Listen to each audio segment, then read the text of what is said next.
গল্পটা ৯০ শতকের। একটি দরিদ্র কৃষক হাঁটতে হাঁটতে চলে গেল জঙ্গলে। সেখানে গিয়ে হঠাৎ তার ভাগ্য পরিবর্তনের জন্য একটি পাখির সাথে দেখা। কোহে ফটিক, তুমি কোথায় যাচ্ছ এবং হন্য হয়ে আমার কাছে বলতে পারো? তোমার মনে যদি থাকে কোনো দুঃখ, আমি দিতে পারি তোমার সমাধান। মনের দুঃখ কাউকে বলে কোনো লাভ নেই। তুমি কি সমাধান দিতে পারবে? আমি এতই দরিদ্র যে আমার ফ্যামিলির লোক আমাকে বের করে দিছে বাড়ি থেকে।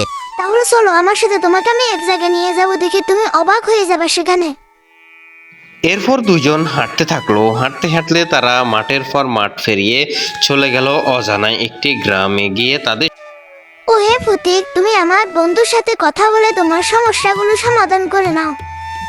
আমার গ্রামবাসী আমাকে গ্রাম থেকে বের করে দিয়েছে। অভাবের তাড়নায় আমি কিছু করতে পারি না। তুমি যদি পারো আমাকে একটু সাহায্য করো, যাতে গ্রামে সবার সাথে থাকতে পারি। তুমি যেহেতু আমার কাছে এসেছো, আমি তোমাকে সাহায্য করব, কারণ বর্তমান সময়ে আমার যে পরিমাণ চাহিদা রয়েছে।